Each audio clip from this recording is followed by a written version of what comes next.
Mesdames et messieurs, bonsoir. J'ai le plaisir de vous recevoir dans nos studios.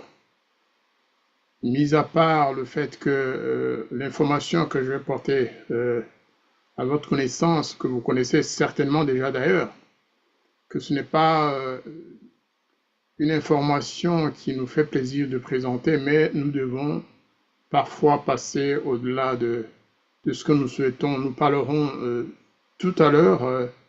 D'abord, à 19 heures, nous parlerons en langue kinyarwanda d'une alerte que nous lançons. Nous lançons à l'égard des populations du Nord Kivu, du Sud Kivu, des deux Kivu en général. Et nous parlons ici de génocide en cours. C'est le titre de notre émission. Donc ce n'est pas un titre pour faire plaisir aux gens. En même temps, c'est un titre qui traduit la triste réalité du moment. Ce n'est pas vraiment pour faire du sensationnel du tout. Au contraire, même, nous sommes en retard sur l'actualité.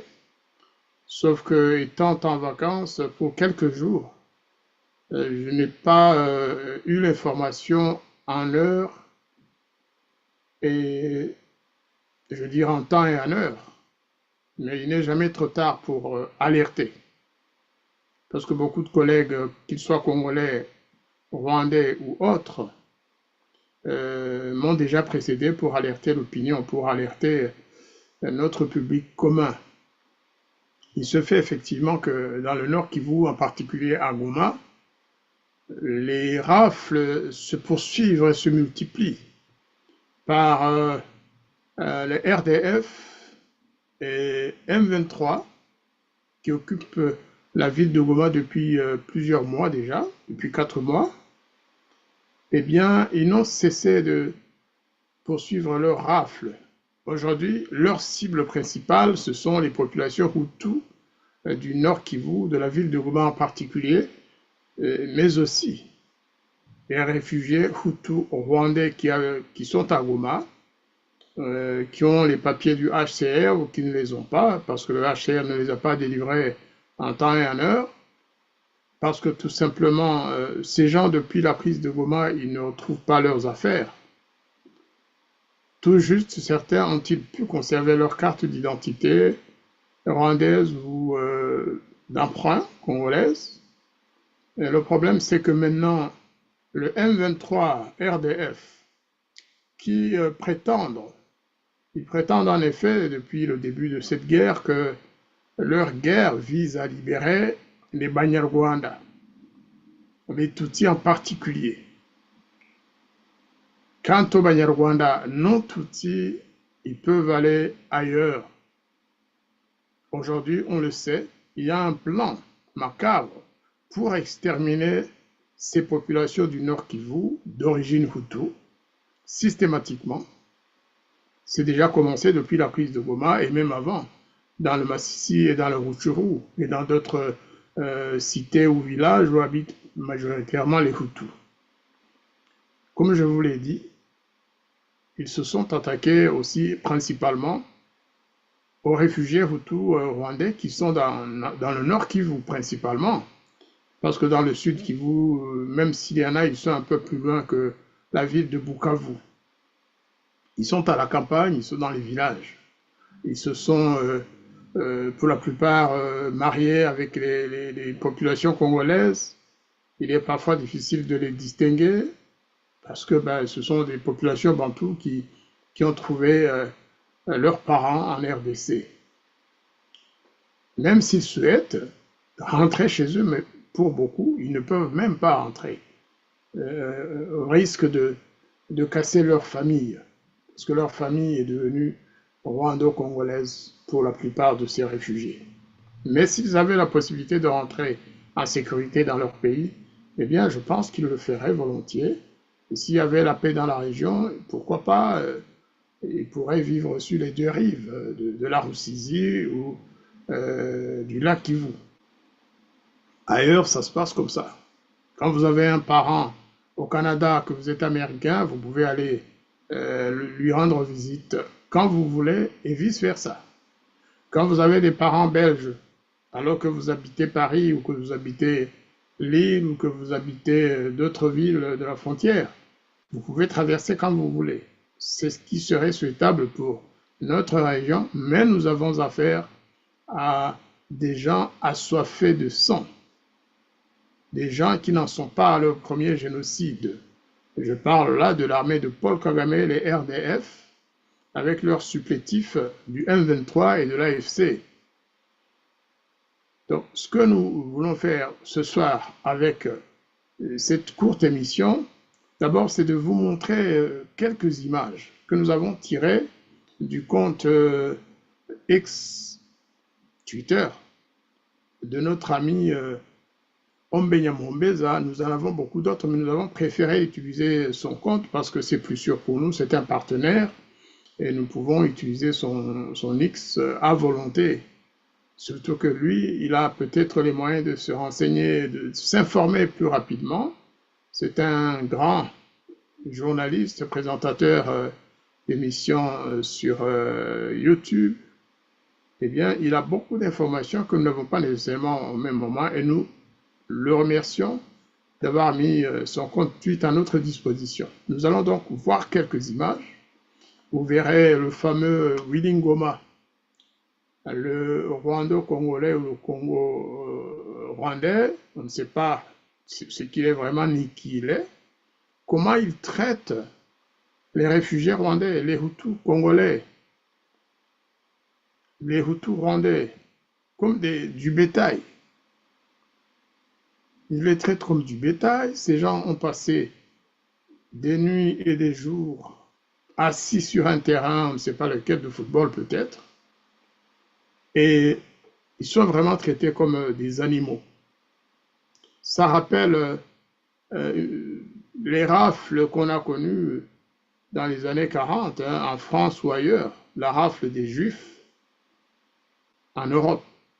C'est exactement ces images-là que ça nous rappelle.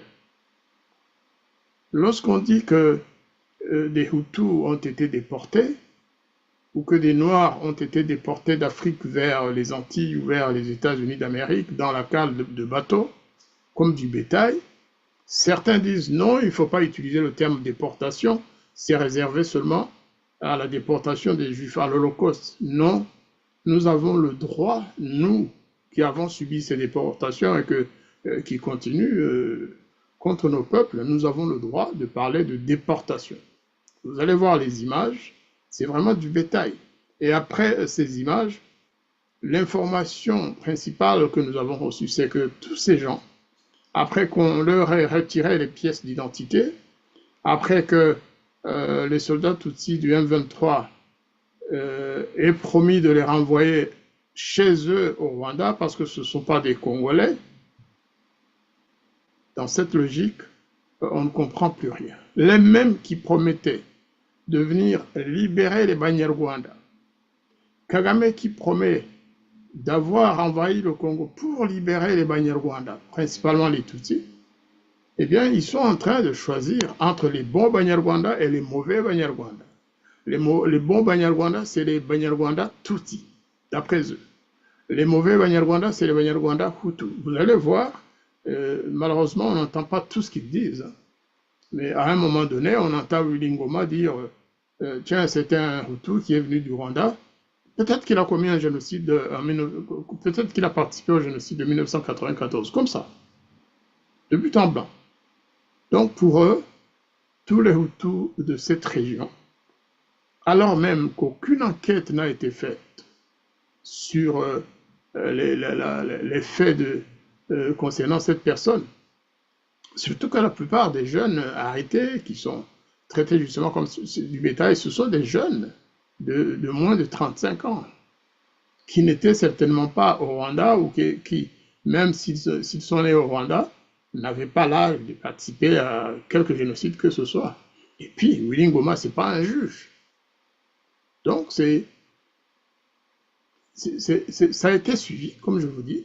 L'information principale, c'est que la plupart de ces gens, après qu'on ait brûlé leurs pièces d'identité en public, publiquement, ils auraient été exécutés, tout simplement. Ils ont été tués. On n'a pas vu la suite. Le transfert de ces réfugiés, contre leur gré d'ailleurs, parce que les conventions internationales prévoient qu'un réfugié ne peut pas être expulsé comme ça, sans sa volonté et sans sécurité. On n'a pas vu qu'ils aient été transférés. On n'a pas vu que les Congolais Hutus qui faisaient partie de ce groupe aient pu être ramenés dans leur village et qu'ils aient récupéré leurs affaires. Non. En fait, ils ont disparu. Ils ont disparu. C'est ce que nous disent les rescapés, parce que nous avons des communications avec des populations de Goma, avec des gens qui ont assisté à toutes ces scènes et qui nous ont envoyé les images. Donc, c'est un crime contre l'humanité et au-delà, puisqu'ils sont sélectionnés sur base ethnique, sur base linguistique, ethnique, nationale. Ils ont été tués parce que Banyarwanda Hutu. C'est pourquoi nous disons que c'est un génocide. Un génocide, ce n'est pas le nombre des victimes. Non. Un génocide, ce n'est pas qu'étatique. Sauf que les RDF et le M23 ont aujourd'hui un statut quasiment étatique. C'est un État dans l'État, dans la zone qu'ils contrôlent, même s'ils sont des rebelles. Les rebelles organisés, qui ont une hiérarchie connue, une administration connue, peuvent commettre un génocide. C'est ce qui s'est passé au Rwanda depuis 1990 avec le Front patriotique rwandais. Ce n'est pas parce qu'ils n'étaient pas, qu'ils ne faisaient pas partie de l'administration rwandaise ou du gouvernement rwandais, qu'ils ne sont pas susceptibles d'avoir commis le génocide contre les Hutus, pas du tout. Donc à Goma, selon les images que nous avons reçues et d'autres à venir, il y a un génocide en cours. Mesdames et messieurs, chers amis auditeurs, Gomatraciens, Massissois et Roturiens, amis de Kinshasa qui suivaient peut-être cette émission, même si elle est improvisée, je n'ai pas eu le temps de l'annoncer. Sachez que si vous n'avez pas encore vu ces images sur les écrans des télévisions congolaises à Kinshasa, sur la RTNC, mais il y a des chaînes YouTube qui ont retransmis ça. J'insiste pour que le gouvernement congolais en soit dûment informé. Je sais qu'ils ont des services de renseignement, mais aujourd'hui, ils ont beaucoup d'autres choses à faire. Ils ont le dossier Kabila, qui est au Sénat maintenant, pour que le Sénat prenne une décision. Sera-t-il poursuivi ou pas? Il y a le dossier Matata à l'Assemblée nationale, entre l'Assemblée nationale et la Cour constitutionnelle. Il y a la mise en place de nouvelles autorités militaires. Tout cela occupe bien sûr le Congo. Il y a des négociations du Qatar et de Washington. Surtout aujourd'hui que M. Massad Boulos a annoncé qu'il avait transmis le pré-accord qui devrait être signé par le Congo et le Rwanda, bien sûr, contresigné par les États-Unis d'Amérique. Donc le Congo et sa diplomatie, ils ont beaucoup à faire, ça c'est sûr. Et chapeau d'ailleurs pour ce Congo et cette diplomatie qui sont tellement efficaces. Nous devons remercier la diplomatie congolaise qui a pu d'ailleurs mettre en exergue le fait que les Hutus rwandais, réfugiés en RDC, comme les Hutus congolais, sont aux prises avec des génocidaires venus de Kigali. L'armée rwandaise qui a commis des génocides au Rwanda et en RDC dans le passé est revenue à la charge avec un génocide encore plus cruel sur le sol congolais devant les caméras. Ils n'ont plus peur de montrer leurs crimes. Ils n'ont plus peur ou honte de montrer qu'ils sont vraiment ce que tout le monde dit qu'ils sont. sont des génocidaires. Donc, mesdames et messieurs, chers amis auditeurs, on va donc visionner ensemble les images dont je vous ai parlé tout à l'heure. Alors, attendez. Je vais d'abord les sortir de là où elles sont. Je vais me mettre d'abord sur le compte X de notre ami Mbenya Muhumbeza et puis revenir pour partager cette image-là. Voilà. J'espère que ça va bien passer.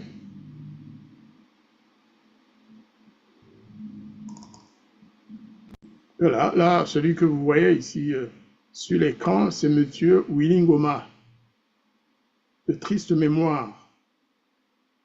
Ce jeune, j'allais dire, ce jeune Congolais, il n'est pas si jeune que ça, il a eu le temps maintenant de mûrir, sauf qu'il a vendu son âme depuis longtemps. C'est une star rwandaise, en fait, remerciée tant vantée par la presse rwandaise pour sa criminalité, pour son caractère criminel à l'égard des populations Hutus du Congo et Hutus rwandais réfugiés en RDC. On va écouter, je vais essayer de traduire ce qu'il dit. En tout cas, ce n'est pas gai, ce n'est pas...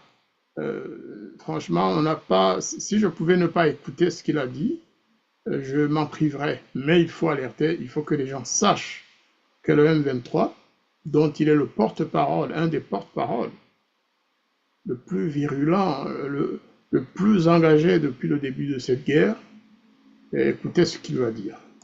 Rwandais. Ce sont des sujets rwandais. Abo ni abanyarwanda. Igihugu abo bakomoka ni Rwanda, ni banyarwanda.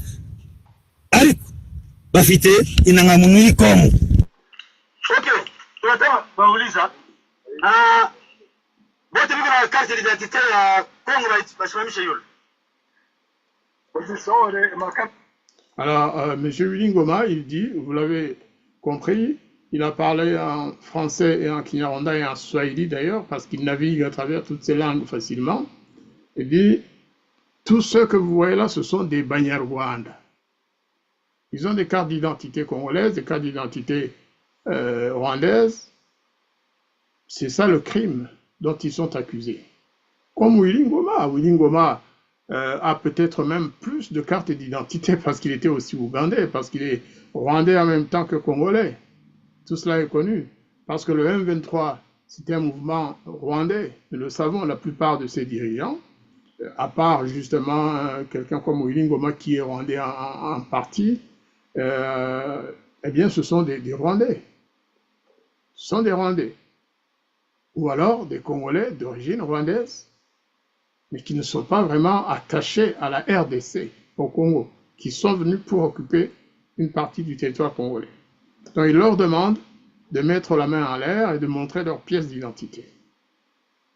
Musore makati yangamuntu zani Kongo n'u Rwanda.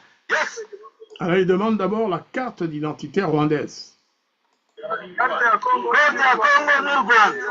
La carte, ceux qui ont la carte du Congo et ceux qui ont la carte d'identité du Rwanda.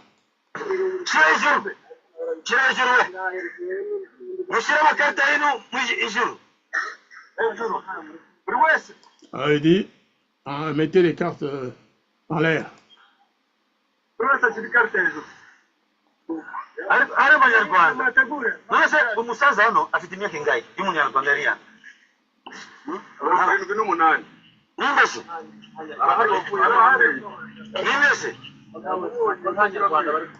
Il demande quel est le Rwandais ici, le plus vieux là que j'ai vu, qui a une carte rwandaise. Il a 78 ans, à répondre les autres en chœur.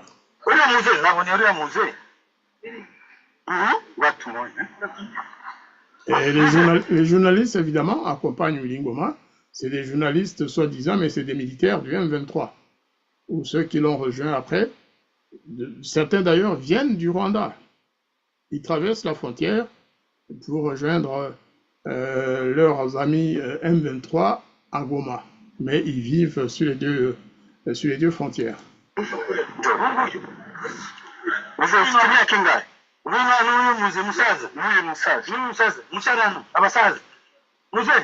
Ils appellent d'abord les vieux, les plus vieux d'entre eux, les plus vieux du groupe. Ils les appellent devant pour qu'on...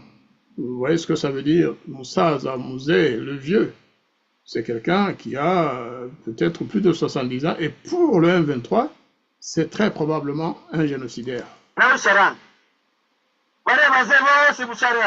Vous voyez comment il traite des vieillards de 78 ans. Vous voyez comment il traite les vieillards, les personnes âgées. Alors l'autre répond, là le journaliste il dit, ah, ceux-là sont des Rwandais, ça c'est sûr. Ce sont des Banyarwanda. D'ailleurs, je vais commencer à utiliser le terme Banyarwanda parce que Willy Ngoma n'a jamais dit Rwandais. Non. Il dit ce sont des Banyarwanda. C'est pourquoi je vais d'ailleurs préparer une chronique pour expliquer à certains youtubeurs congolais ou congolaises l'abus d'expression, parce que la plupart disent ce sont des Banyarwanda. Non. Tous les Congolais, Hutu, Tutsi, ne sont pas nécessairement des Banyarwanda. Ceux qui se disent Banyamulenge ce ne sont pas des Banyarwanda. Pour certains, ils ne veulent même pas entendre parler de ce nom. Donc, lorsque les Congolais, les youtubeurs congolais disent les Banyarwanda, ça porte beaucoup d'équivoques. Il faut faire le distinguo entre les Rwandais et les Banyarwanda. Il y a des Banyarwanda en Ouganda qui ne sont pas Rwandais. Il y a des Banyarwanda au Congo qui ne sont pas Rwandais, mais qui peuvent être Hutu ou Tutsi. Banyarwanda. C'est bon, c'est 181. Alors, ils sont 181 Rwandais, enfin, ou Banyarwanda. Ce sont des Rwandais, 181 sujets Rwandais. Cette fois-ci, il a utilisé le mot Rwandais. Ce sont des Rwandais, ce sont des 181 sujets Rwandais. Mais qui ont des cartes. Il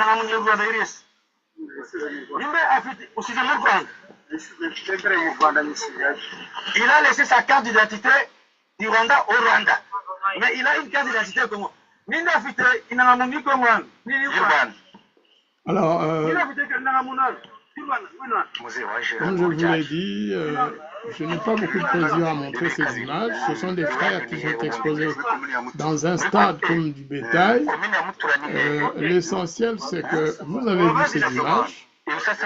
Ces gens sont exposés sur un terrain public, comme du bétail. Et ça fait vraiment mal de voir des êtres humains traités de la sorte. Ça fait très mal. Alors, Nyamwambeza a écrit « Les peuples Hutus à l'est de la RDC sont en danger d'extermination par la coalition M23 RDF-AFC. » En effet, le RDF-M23-AFC continue leur mission d'exterminer tous ceux qui sont Hutus en les qualifiant tous de Hutus rwandais, même ceux qui sont congolais, pour pouvoir les éliminer en vue de faire venir d'autres peuples favorables au régime de Paul Kagame pour y habiter. J'ai déjà fait une chronique que j'avais intitulée « Déplacement à remplacement ».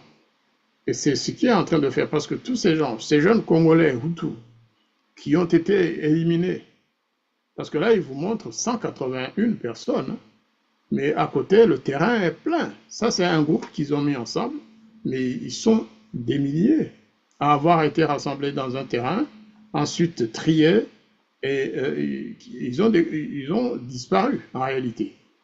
Donc, comme Nyamwambeza le dit, c'est un plan macabre d'extermination des Hutus à l'est de la RDC. Il ajoute la création de leur empire Hima-Tutsi, de leur empire Hima, dans les deux Kivu est en marche, à une vitesse accélérée. Il est urgent que les autorités congolaises et la communauté internationale réagissent pour stopper ces crimes contre l'humanité et crimes de génocide que l'armée de Paul Kagame commet contre les Hutus de l'Est de la RDC. Je n'en dirai pas plus, Ombe a tout dit. Il nous reste à nous mettre tous ensemble pour alerter l'opinion internationale, pour taper du poing sur la table. Nous qui sommes en France, ce qui nous reste, c'est de dire nos 4 vérités au président Macron. Parce qu'il apparaît que la France aujourd'hui, de Macron, est un des rares pays au monde qui continue de soutenir ce régime criminel génocidaire de Paul Kagame et de le soutenir activement, jusque même dans les négociations qui sont en cours entre la RDC et le Rwanda au Qatar, et demain, un de ces 4 matins à Washington. La France continue de soutenir Paul Kagame. Nous nous adressons donc au président Macron, à son gouvernement, même s'il est un peu boiteux par la force des choses, parce que c'est un gouvernement de coalition, même si son Premier ministre a des difficultés devant l'Assemblée nationale, devant la commission où il est auditionné, pour des choses qui n'ont rien à voir avec le Rwanda, certes, mais qui diminuent la capacité de réaction du gouvernement français. Nous nous adressons donc au président Macron. En Belgique, les populations congolaises ont hier organisé une sorte de colloque, un colloque très fort d'ailleurs. Je les félicite vraiment pour ce qu'ils ont fait à Bruxelles, et je félicite en particulier mon ami François Okito qui était un des organisateurs, et le succès que ce colloque a eu. C'est un colloque vraiment qui a eu un grand succès.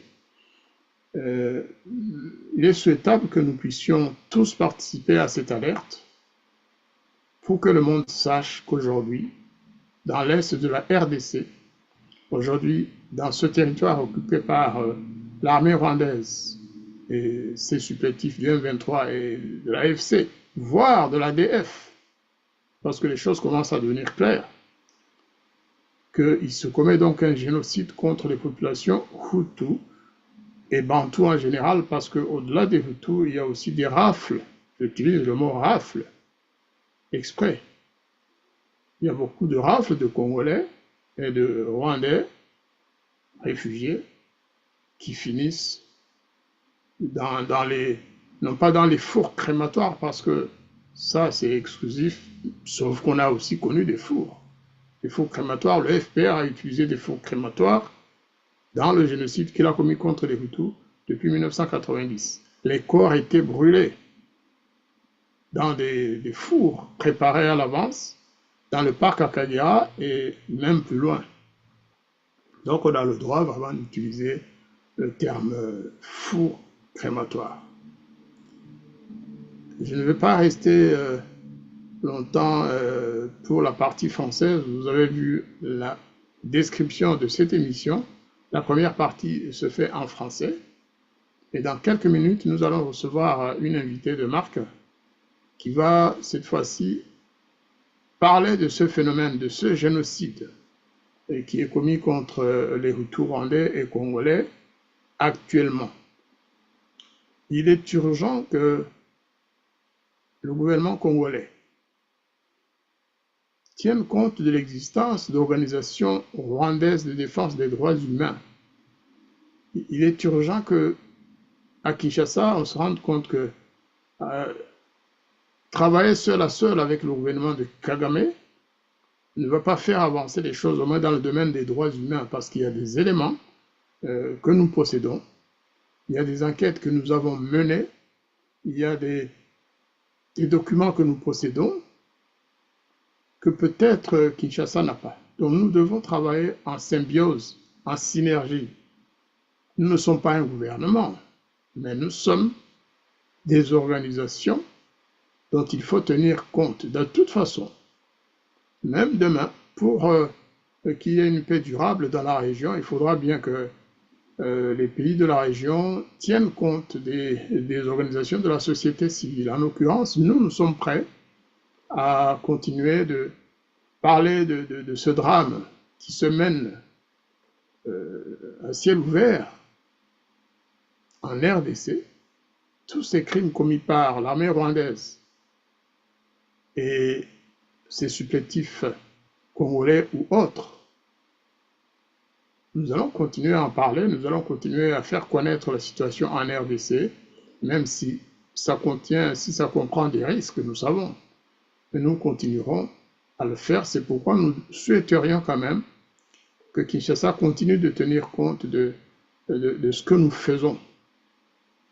Nous avons le droit de parler de la RDC. Nous avons le droit de parler du Rwanda. Ce sont nos pays. Nous avons le même ennemi. C'est le régime de Paul Kagame. C'est ce régime qui tue les Rwandais au Rwanda et qui les poursuivent en RDC pour les massacrer, en particulier les populations hutus réfugiées en RDC, mais aussi dans les pays européens. Il envoie des terroristes pour essayer d'éliminer des opposants rwandais, comme une certaine presse d'ailleurs s'en est fait l'écho. Et en vérifiant, on s'est rendu compte qu'il y a, avec l'avion que Kagame, dans l'avion de Kagame, la dernière fois qu'il est venu voir le président Macron, il y avait des agents secrets du gouvernement et qui sont restés en France ou en Belgique. Donc, nous devons continuer à échanger les informations pour faire connaître la vérité et surtout pour faire que, avec cette vérité, Kagame puisse, une fois pour toutes, être vaincu et qu'il ramène ses troupes criminelles au Rwanda, qu'il retire les troupes rwandaises de RDC. Voilà ce que j'avais à vous dire en français. Ce n'est pas une émission préparée, mais nous avons tenu à dire ce que nous en pensons. Un génocide est en cours aujourd'hui dans la ville de Goma et dans le nord Kivu et le sud Kivu.